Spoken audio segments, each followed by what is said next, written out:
Hello everyone, today I want to talk about Fallout, all of the franchise as a total, and what I truly love about it. Now, the main reason I'm making this video is because obviously Fallout Season 2 just ended, and with that, not only do we have a lot of new fans, a lot of new people, but we have a general new interest into the topic of Fallout, with a majority of people who, maybe not know anything about the games, they just know the show. They might have a new interest. It might be a new topic to some people. So, while I've been playing Fallout for quite a while now, I wanted to go over what I personally love about it. So, let's go ahead and get straight into it. Number one, I feel like this is something that, for me, is very, very, very important when it comes to the Fallout games, and that's environmental storytelling. Whether it's walking into some creepy cave and it being subtle hints that there might be some beast lurking around the corner. Maybe there's a Deathclaw.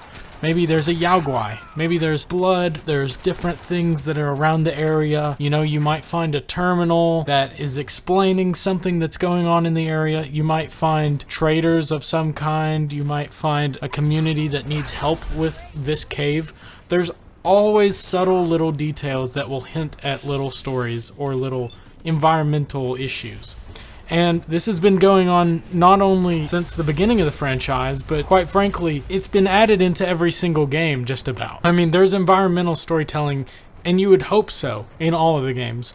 But what I mean is that thematically they are all kind of similar. You'll see caravans, you'll see different caves that might have monsters. This settlement needs your help to do this. But what makes it not repetitive is that usually there's different interesting stories behind it. You might suspect that this caravan from Fallout New Vegas is getting taken out by a monster, but really it's this or that, right? Like, it's very, very unique to its own situations, and I think they play off of those different scenarios very, very well and build up small side stories, not just your main stories, and they support your main stories very well on the side. Now, of course, getting away from environmental storytelling, another thing I love in general about Fallout is just how in-depth the lore is. You can get into other franchises, and sometimes you may or may not get a whole lot of lore out of anything.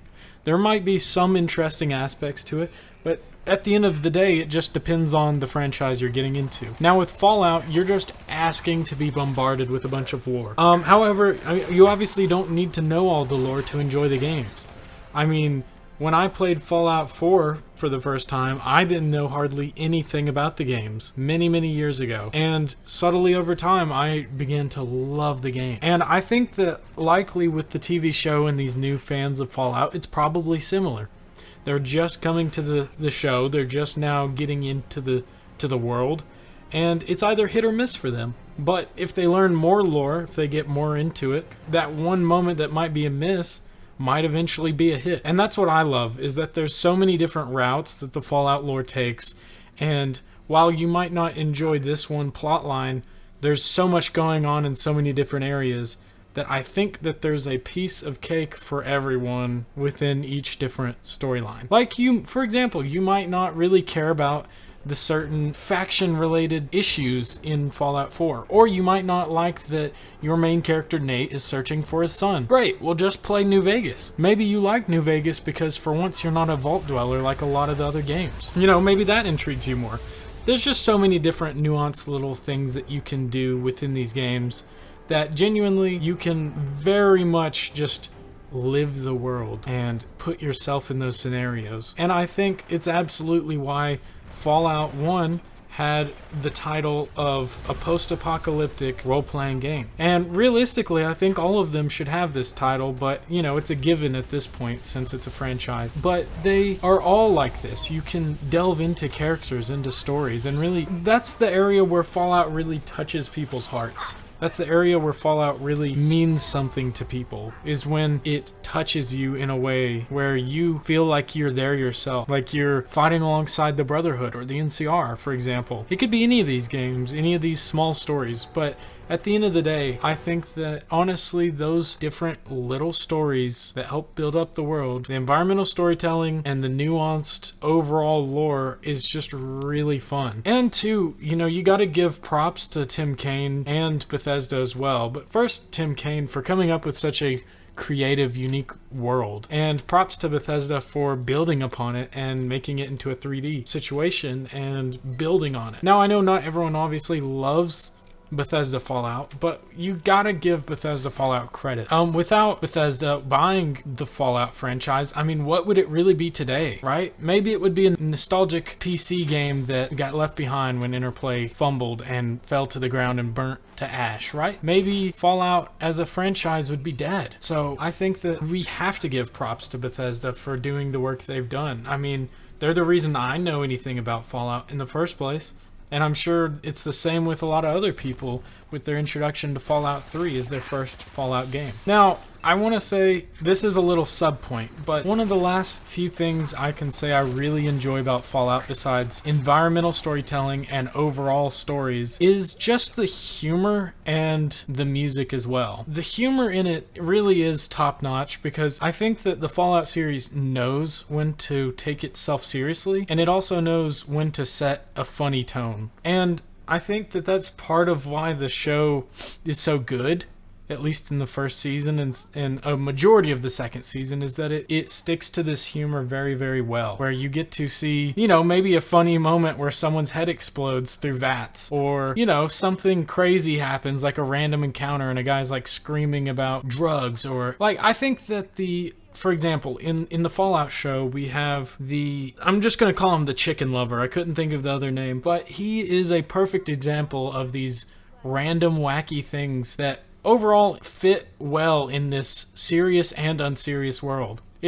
Fallout would not exist well without its comedy. It would still be good, but the comedy adds a lot to it. And included with the comedy is also those serious moments where Fallout can be very emotional. You know, if the ghoul was just running around silly, where would the weight be that his family is missing, that he doesn't know where they've been for 200 years? That's another thing about the lore as well, is that knowing how long it's been since pre-war, when you're watching it, it just hits different. You know the weight of how long Cooper has been searching for his family. And just like Fallout 4 with Nate, you know the weight behind him learning that he's 200 years old. It's very dramatic, but yet there's still enough comedy to make it both dark and lighthearted.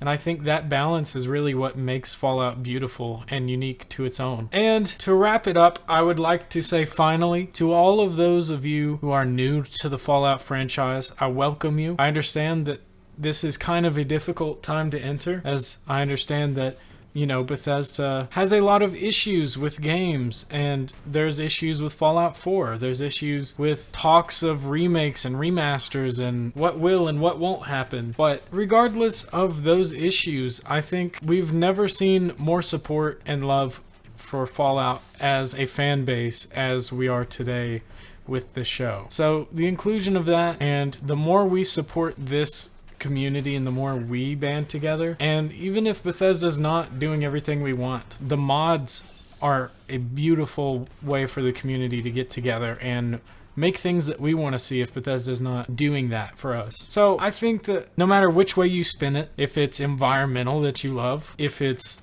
the lore itself, if it's the humor, if it's the serious, if it's the weight of the situations that you're in, no matter what that is that draws you into the Fallout world, no matter what it is that makes you really, really, really attracted to this world and this story, there's something in it for everyone. And so I think that anyone who's watching the show, gamer or not gamer, should at least play the games or try and watch them. You might like what you see, but regardless, those are the things that I find enjoyable about the Fallout franchise and why I love it. Let me know in the comments section what you think about the Fallout franchise, any of the Fallout games. What's your favorite? What's your least favorite? Stories? Anything that you think is worth noting, I would love to see it. And anyways, guys, as always, I will see you in my next video.